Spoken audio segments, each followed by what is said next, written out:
Okay, so I am one of those people who kind of needs to stand because, as you probably saw on stage, I need to move around. So, Vikings in My Little Pony. You have probably seen the episode if you've seen around season 8 and 9, if I remember correctly. So you saw we got Rackhoof, very nice guy, and I'm still unsure if he has an Irish or Scottish accent, but either way he sounds awesome. So I was a bit confused when he was described as a Viking pony when he had an Irish or Scottish accent, because we don't have those accents, at least in the Vikings who came from Iceland, Norway, Sweden, Finland and Denmark. So, huh? I have no idea. No, nope. You don't have to use me. Okay, let's go. Woo. No? Okay. Probably not use me. Read. Well, first off, you might have seen this little shenanigan if you had a second look on, what did they call it? Ponyhenge. You see somebody had written something in runes, which was Rackhoof. Very, very easily translated. It translated to Pony Rules, aka their Rackhoof is a tagger. As any other good Viking would do, they leave their mark anywhere they go. These runes they used this time was the Nordic runes in the latest area. I don't remember the name of the area on my head. I was supposed to have an item with me, but it was stolen in the custom last time I traveled, and I haven't been able to acquire a new one. So I'm very sorry. I will have that on the next time I have this type of panel. Very sorry. But it's the latest version of the runes that we have in the Nordics. The other types of runes they used was the Anglo-Saxon runes, which is then fitting back to the Celtics. Because what I have seen that they have done is they have mixed Celtic and Nordic traditions, customs, clothing together. So I don't know if they did that on purpose or if they just didn't know. We don't know. So here they used, what was it called? The treasure chamber where they had the shovel. You can see the runes. It was pretty hard first time to get the small stuff. But as far as I've been able to decipherate from these, is that it was supposed to say Rackhoof, but it says Rackhoof. If that is a pun on how he got powers, I do not know, but I would approve. As you've seen, there's a lot of cutie marks, and the cutie marks also overlaps, because I cannot tell you how many times people crisscross or confuses the Tree of Life or the Yggdrasil in Norse mythology with the Celtic's Tree of Life. They're two different trees, but they still symbolizes life that is in the realms. But of course, Yggdrasil på norsk in Norwegian is basically. I thought you were on silence. Read. My bad. You know how the birds are; they always tweet. So Yggdrasil is of course the 9 realms being kept together. The Tree of Life is more representation of it, and I read a certain story far back in high school years that the Tree of Life was supposed to be an actual tree somewhere that was being kept safe by the Druids in Celtic mystery or history. So we can see that a few of the ponies had very familiar cutie marks within both, and we also have the Valknute, which was Odin's knot. It was the symbolization of life, death, and honor. And that is very fitting for Rackhoof, because what he did and what his special talent is to fight to protect. His honor is in fighting, and he protects the life from death. But he also understands that all of them are working together. That's also one, I think they have done a decent job representing that in the series with how he was, spoilers, in case people haven't seen all of My Little Pony yet, the episode where he is willing to turn into stone for waiting for his time is something that told me he is not afraid of what is coming afterwards. He is willing to take a fight to be able to go down the way he feels the honor of his people are supposed to go. And I actually highly appreciated that episode. Of course, Thor's hammer who doesn't know Thor's hammer before, and if you learn about Thor's hammer from Marvel, shame on you, go and read the book. Read. Maybe a personal one, but... Oh yeah, I forgot that fun fact. The tree of life is supposed to be an oak tree, while Yggdrasil is supposed to be ask. Little fun fact. And in the not Oslo, but in the museum in Stavanger, I went and took some pictures for the real equipment that they actually used back in the day. So you can see that the giant axe is not really accurate, but then again, at least My Little Pony did not do the crime and shame of putting horns on the helmets. So bravo! 1 point to My Little Pony. Otherwise, I think they did an okay job with how they did the archaeology. English is not my first language, can you guess? Archaeologically. Yeah, those. They did a great job. They also, of course, Indiana Jones reference. The thing is that I really appreciated was that even in the times of peace, they were still showing ponies in full armor when they were battle training or just playing around. Because it shows that no matter what was happening, they were keeping in shape, they were keeping active. Because that is basically what we did. And even if they were playing games and just having fun, like the game I actually have with me, I know it's not very easy to see, but you can come up and see later if you want to, is Niftafall. It's basically Viking chess. It's a bit different, but then again, this is actually a game that teaches you strategy in battle. How to make sure that your fighters stay safe, you get the goal, or you get the enemies. Other ways they were entertaining themselves was with how they braided their hairs, how they were decorating it, because even if you may not believe it, some of them were actually very, very feminine. The Vikings were not shy about people loving who they wanted to love, as long as everybody respected each other. They actually were pretty accepting, no matter who you loved. Well, almost. Not kids, but yeah. I think that's kind of a common sense thing. Yeah, the little thing I wanted to mention, the Trollkors, which is basically the troll cross, was one of the small protection amulets that were made very first when somebody was being taught to be a smith. And even though it doesn't show, they often implanted it inside helmets and then covered up afterwards. Because even though they were great fighters, they were also a bit, what's it called? Superstitious, thank you.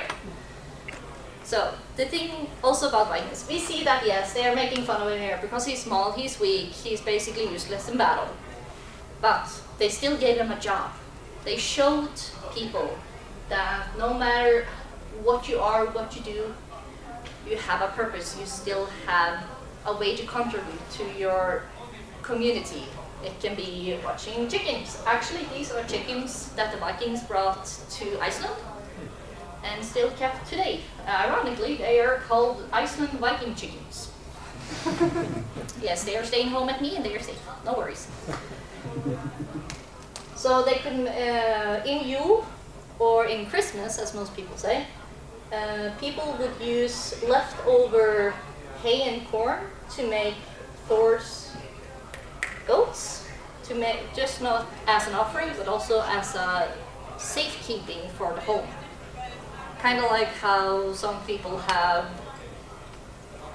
warning signs outside, like I have an alarm with camera, do not steal. But yeah, take a seat and eat like a Viking. If you ever go to Norway's Sola airport, you will find this seat at the restaurant. Take a picture, it's pretty funny. But yeah, back into the topic at hand. No matter if you do it if you did the big work or small work, taking care of animals, digging ditches, no matter what, they showed a little bit in this series that the Vikings represented that. And hopefully, I think it was the same in the Celtics. Usually I do this panel with a friend of mine, Chris the Scott, and he is the representation of the Celtic part because he's Scottish. Not because he's Scottish, but you know, we want to have both sides. They showed a little bit about the travel, but sadly you also see if anyone here have ever seen a Viking boat, can you see at least one wrong thing in this picture? Right, yeah. Well, it's too high. Yeah. Yeah? No, sorry. No, go ahead. No, Okay, yeah? The oars are coming through holes. Yes, very good one, yeah? I was gonna say, I think the sails are different. Crazy. Well, they usually have colors on their sails, so yes, you're right there. Yes, the boat is a bit too high because our boats were smaller and longer, which was usually called a longboat. Of course, we had smaller versions of the longboats, but they were still a lot shorter in height. Yes, our oars did not come out of the body of the boat. Ours came out on the top because everybody would be able, as I said, they were very short, so they didn't have room for under storage. Everything was on the bare bottom. And again, most of us did have a dragon in there, unless they didn't have anything. But I know some Celtic boats usually have the swirl, so that is a nice combination.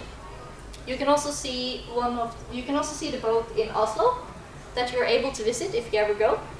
The museum is still open.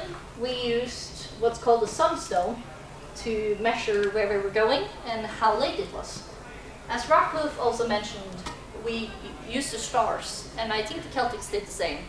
Measuring the stars to see where we were going and keeping steady on the pace through, because you know, even though the Vikings did a lot of raiding, they also did a lot of trade routes. So they didn't always steal, they sometimes were nice and, you know, stuff. I want to talk a little bit about the houses. Sorry if I'm rushing through, please let me know if I'm going too fast. Standard family farm. These are some of the long houses that is not very long compared to what the richer people had. But it was storage, what's it called? Basically the family, then you had storage and the animals. It was covered so that the family would stay the warmest, and then the animals would also get some of it. Sorry. You can see that there, it's a bad picture, sorry for that.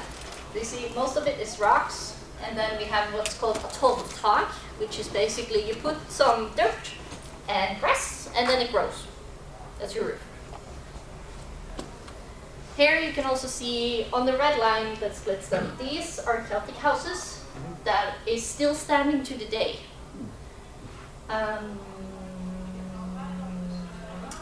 The names of these towns escapes me, but it's very easy to find on Google if you ever want to go and see it. Because if I remember correctly, all three of them are in parks that you either are free to enter or have to pay a small fee. The one with the lady is one that is still standing from the Vikings when they were when they were starting to populate Iceland. And the same with these two. You can see there are some similarities, but they still have the dragons. This one is actually very close to my home. It's the same type of house that you saw in the past picture. These were the houses that was the most common because they could handle the snow, weather, rain. And the more fancy houses were for the jarls, the kings, similar to that. And that gets us to the houses that we saw in the episodes. As you can see, none of them actually is exactly the same as the one we saw before, but they're kind of combination. And one thing I really like is that you can see they use both straw and materials, and that they have sort of symbols that kind of looks like Thor. So we don't know, maybe we would have gotten Pony Thor if we had gotten more seasons. One thing I really like is that they mentioned the sweat log, which is called a sauna, at least for Norwegian. We have a Swedish one. What is sweat log called in Sweden? Sauna. Vadå? Sauna. You know, this sweat log. Well, my head is a bit tired now, so... Okay, that's sorry. fine. But I know in Denmark we call it sauna. Sauna? The sauna in the Danish language, that also was the Viking. Ah, yeah. Yes. Thank you so much. You're So welcome. sorry. Sauna, that would be hot spring or like a spa or something? No, the badstua. Yeah, Basically, yeah. If it is a closed room where you also have very hot rocks or a fire, and the room gets super, super warm, and you kind of sweat out all your problems. And then you kind of run into the snow, have a bath, and you go back into the sauna. Yes. well, then I remember the name. Yeah. It's bastu. Badstua, yeah. Yeah. Very similar to Norwegian. Yeah. But thank you. Thank you very No much. problem. So yeah, they called it sauna. Like I said, that's the Nordic name. Svetlag was the Celtic. The Celtic used more the firewood, while the Nordic used the hot stone. They still heated up the stones with fire, but the stones were the ones emanating most of the heat. And every time they needed it to get warmer, they actually added water to the stones, which kind of seems counterintuitive, but you would be surprised. Here we have in all its glory. You see they have a fishing hut out here, they have the buildings, beach, the volcano, very nice, very tranquil, and you have what they call the longhouse, or well, possibly where the king lived, or the jarl. Then, chaos struck when the rock saves everybody, and then you have what's left of it. This is kind of showing you how much a village can change, and how hard it can be for our beloved people who dig up old stuff for them to find out stuff. So one of the few things that a lot of the Vikings and the Celtics did is that they dig into the mountains to hide the treasures, hide their important things. And that is shown in the show. That's how they also found the key thing. Shovel, thank you. So, if you wanna, I can only speak from my own experiences, but I bet there are a lot of cool stuff to see in Ireland, in Scotland, in Sweden, in Denmark, even Finland. There were supposed to be Vikings in Finland as well. So, Yeah. but at least for Norway, I can recommend Jernaldarloven, or the Iron Age Farm, where it's basically about half an hour away from where I am, so I kind of grew up there. It's very nice. As you can see, it's a bit of a contrast when you have like a modern hotel and then it's like stone. But they have activities where you can get dressed up and kind of live as a Viking for a day. Very fun. For all ages. The same, we have different museums. We also have the 3 swords in the stone, which is a memorial for Harald Hårfagre, as most maybe have heard of, or Harold Fine. Yeah. And then again we have the boat in Oslo, thank you. Running on leftovers, great. And you have the Midgard Viking Center in Oslo. Midgard, most of you probably know Midgard if you ever heard of Norse mythology. Basically Earth. Yes. Yeah. So Earth Viking Museum in Oslo. There you can have an even longer Viking experience if you want to. I haven't done that one myself, so I don't know what it goes on to, but I heard great things if you really want to. And that was all I had to talk about.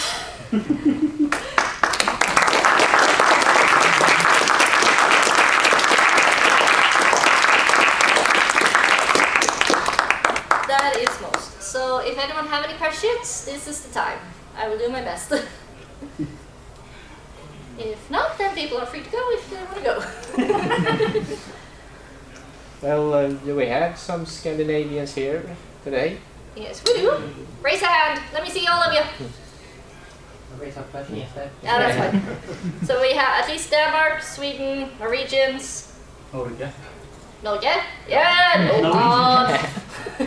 But do you all of you other here know one of the most common Viking words? Which word is one of the most known from the Vikings? Okay. Where should we start, actually? No, it's what we say when we are gonna drink together. Yeah. Skål. Skål! And a little fun thing for the kids. If you're not allowed to drink alcohol, you can say kneskål, which is the D, because it's in the Norwegian word kind of sounds like skål, but it's the D, so skål D. So you can toast with me.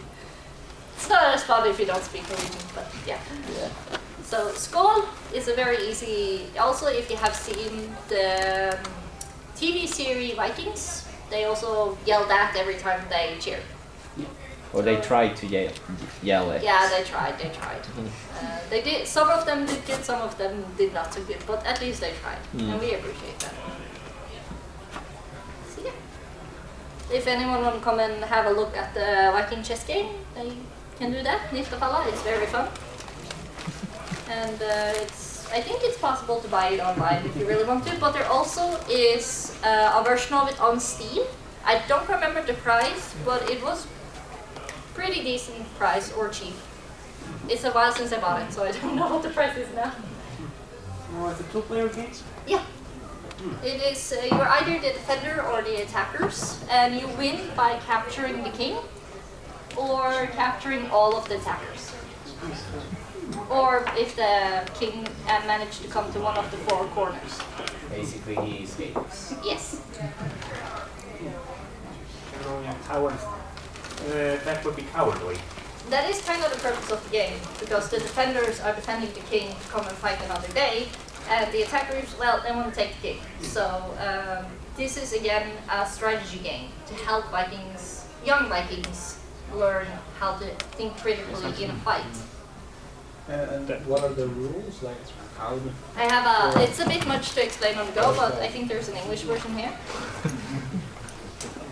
So yeah, unless people have questions, you're free to, like him do, skedaddle. I got one question. Yeah? Sorry, I arrived a bit late, so I missed your introduction. I assume you were an archaeologist. No. No. I am, to put it directly, I am a person who tries to keep the faith still alive. So I'm one of the modern Vikings. I am a Norwegian, and even though I was raised in a Christian household, I found out about Norse mythology around 8 of age.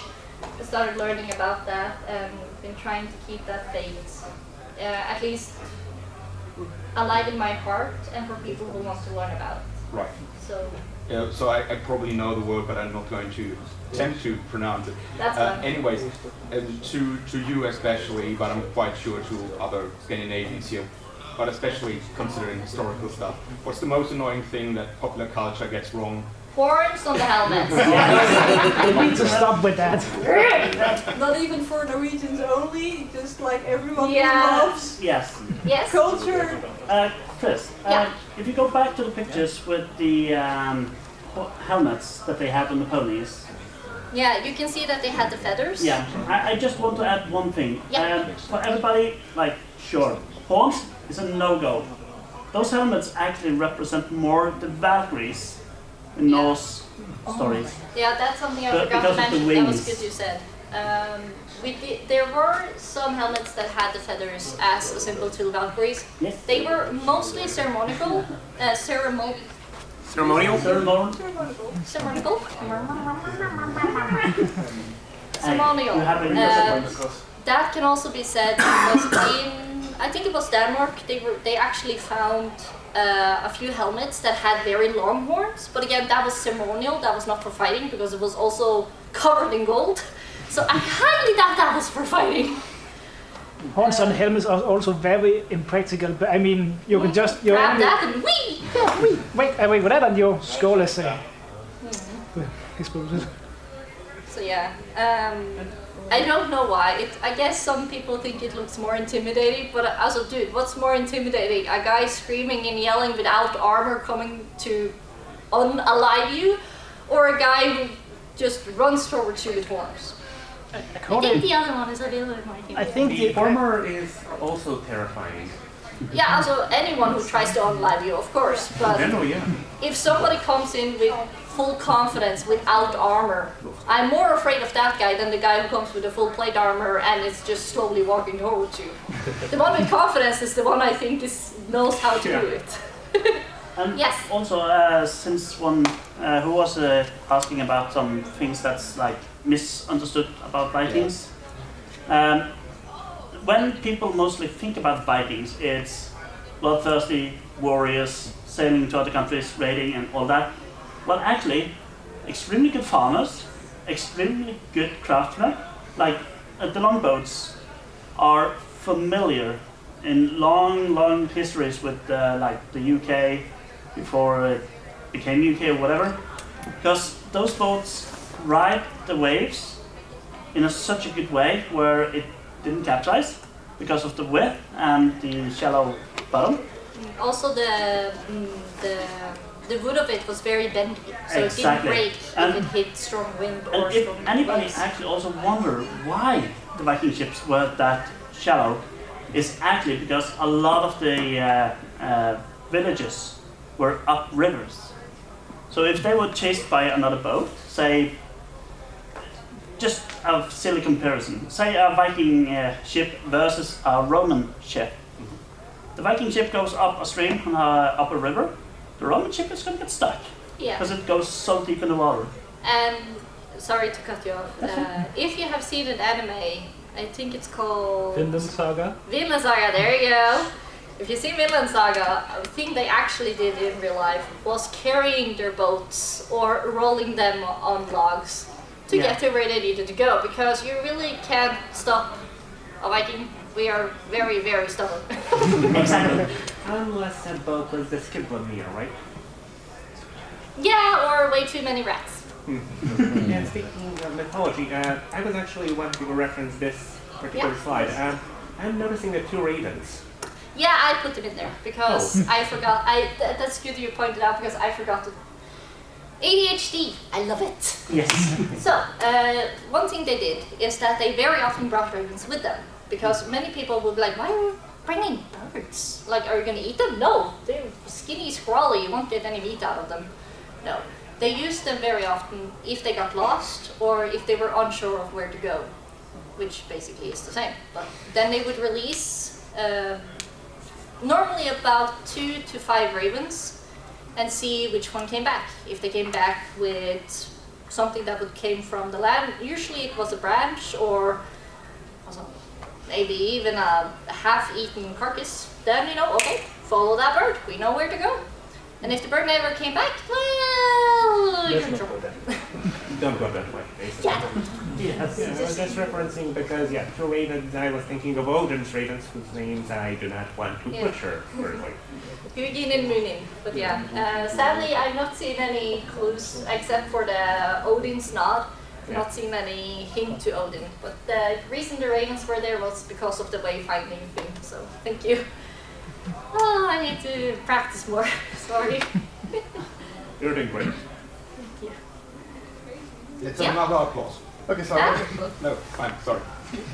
okay, I just wanted to mention something. This isn't a question or anything, but Rockhook, you said he has sort of a Scottish accent kind of going on. yeah, he has a Scottish or Irish accent. I know it's one of them, but I am sadly not good enough to tell them apart. I'm very sorry, Okay, I was gonna because say, Norwegians didn't say. so realistically, the people working on the show, they probably just didn't care. They probably just wanted like old stuff, right? That is But- sadly the possibility, yeah. But technically, I think, if I recall correctly, the Kingdom of Norway did own Scotland for a little bit in the Middle Ages, so maybe this could be some weird historical reference. I highly doubt it, but it would have been cool. There's some precedent there. Wouldn't Yeah, it and be the again- Kingdom of Denmark? Huh? Would it be, you say Norway, wouldn't I think it was actually Norway, not I Denmark. thought Denmark had most of, in the Viking times, it was mostly Denmark, and when did the Vikings end? Which age? Sorry. I don't remember. I know that Norway took over a lot of stuff and then kind of gave things back because it died down in the end of the Viking Age. And after a while, there was the whole. After the Viking Age ended, I know there was the whole war about Sweden and Denmark fighting over Norway. But wasn't it was Denmark that conquered England? No, it was There's a two mixture of different- Norway, Sweden, and Denmark. All of them. Huh? I think there was Norway in Scotland, but this was after the Dane Law. Yeah. And during Henry the Great, which founded the modern English crown, Yeah. he was from Normandy, and beat the English king. And the English king, before the English king was beaten by him, he beat the Norwegian king, who also had a claim on the throne. There were 3 claimants, and he was so the English army was so destroyed or beaten up that I'm not sure, but this might be the reason why the Normandy king. Yeah, it sounds very right. I'm very sorry. I should have read more about. I didn't know we had so many Viking enthusiasts. More or less quite correct. I should read up better next time. But thank you very much. That is very correct. But again, like there were so many back and forths. Like things were chaos, as you know. And sadly, Vikings weren't very good at writing things down.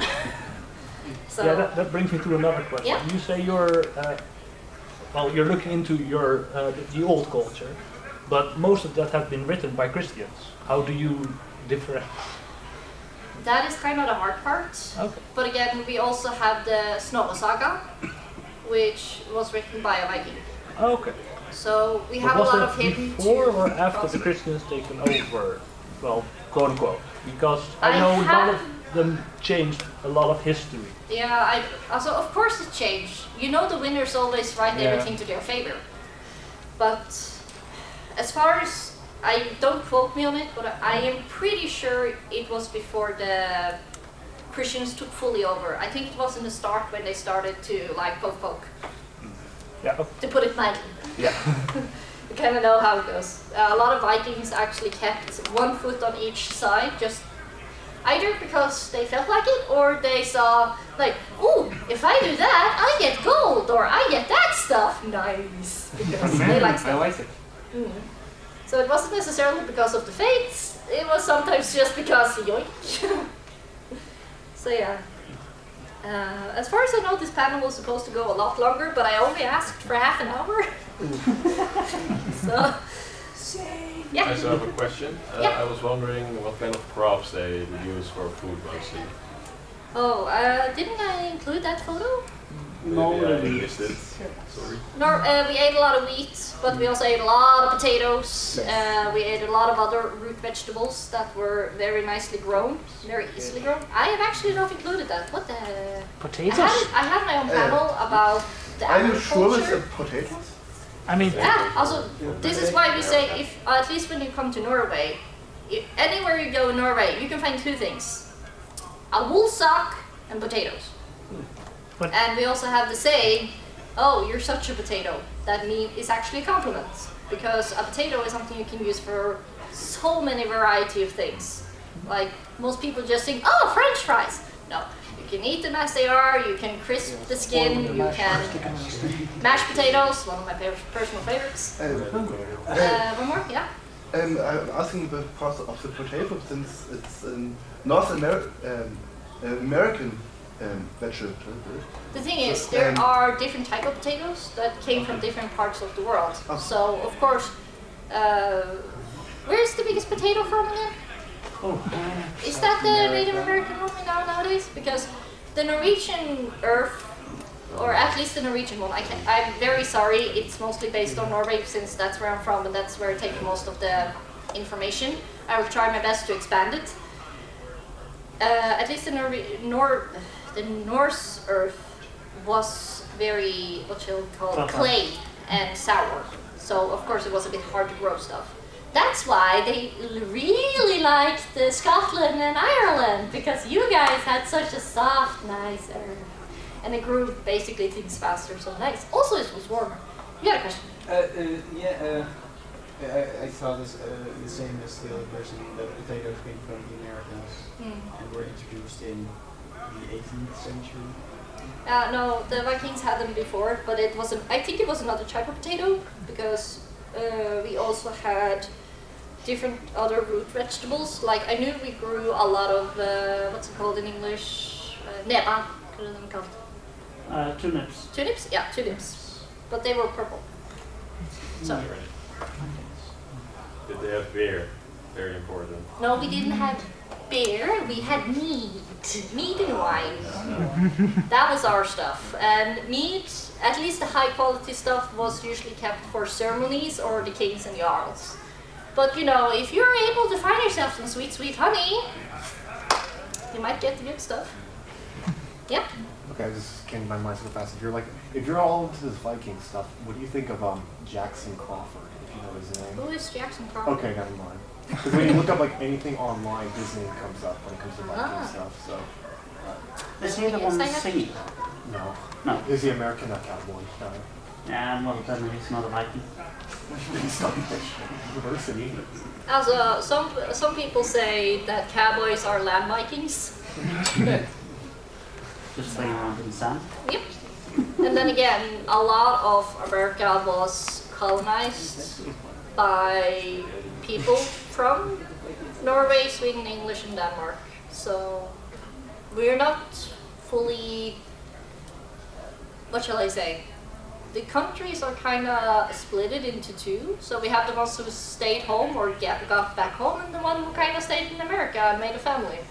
I myself have a big other side of the family from my grandfather's side, where they are living very north in America, and are actually trying to keep the land safe, which I am very happy about.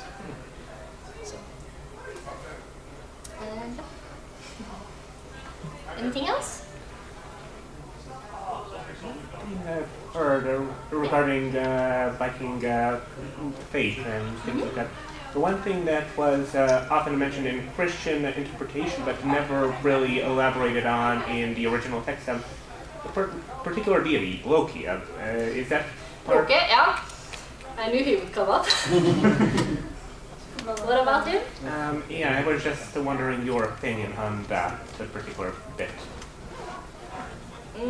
Also, yes, the Marvels they've been good in some points, but also very bad in other points. Yeah. But the actor himself, I think he is doing a quite decent job of portraying.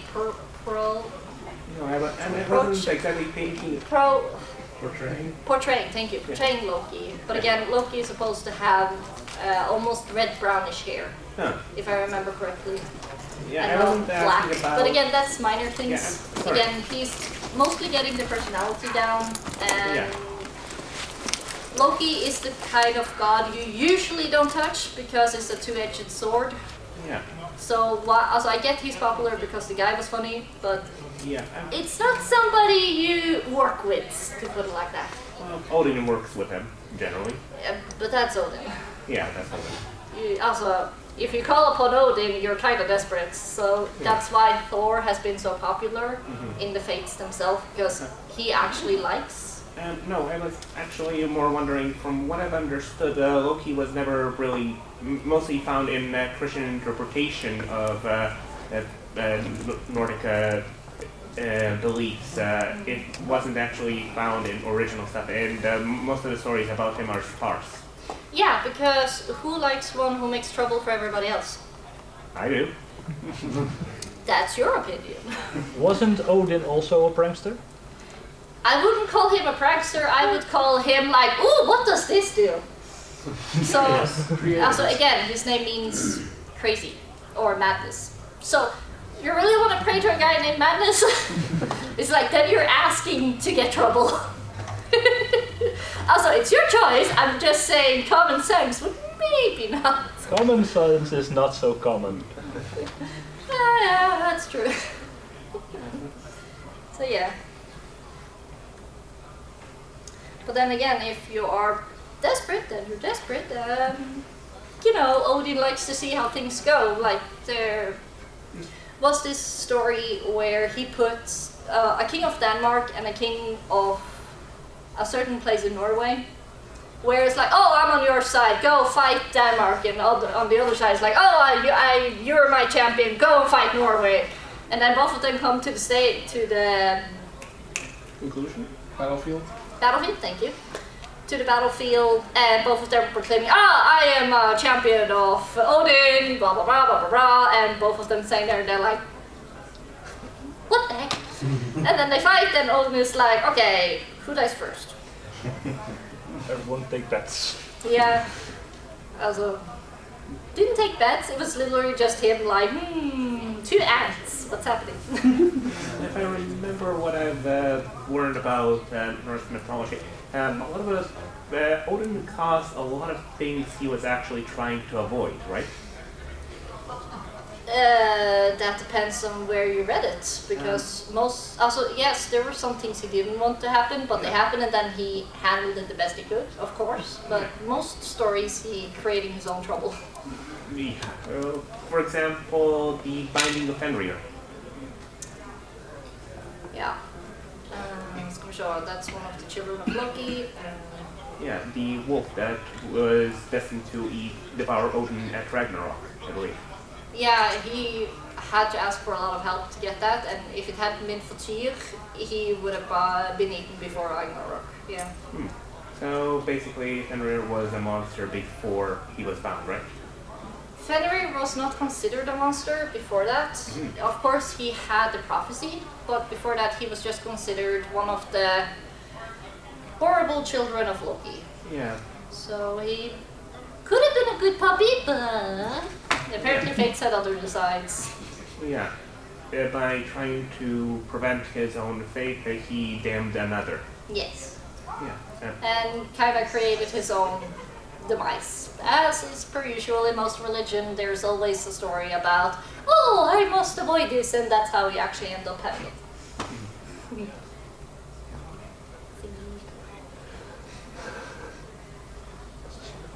I am very sorry, I don't have any more. I didn't plan for more. I had planned for half an hour. I'm very sorry. If anyone want to try play the game, we can have our show off the game. It's not very easy to see, but I can put it in the middle. And then people can try I to can see. maybe ask the people here. I think I know somebody, especially a Swedish guy behind us here. No, he left. Oh, he left? Okay, well, then I can ask. Does anybody know, well, you, Chris, most likely know, why Odin has only one eye? He gave his eye to the 12 knowledge, right? That's true. Yeah. And I believe that, it has something to do with Mimir, right? Or if I'm wrong. I only remember the Norwegian word for it. Mimir is one of the knowledge gods. Yeah. Mimir told Odin about it, but it was Odin's own choice of what he had to do, because he had to ask the lake what he had to give up. So he just, not only his eye, he also had to hang himself from the tree next to it for 3 days. Yeah. And then he learned almost all knowledge in the universe, but he still had to go and learn about the runes and how to predict the future with them from Freya. Which also was an interesting story. I need to prep more Viking stories, apparently. Well, we can work together on that. That we can. This was actually quite enlightening. Happy to help.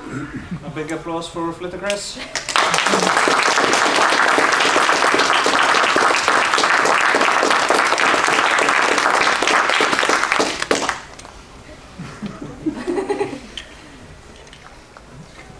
At least you have a good reason for being a little bit here and there today. Yeah. Practice long out on the night or whatever it was. Practice for opening ceremony went quite long yesterday. So I had... Not your fault. No, but you know. See ya. Thank you.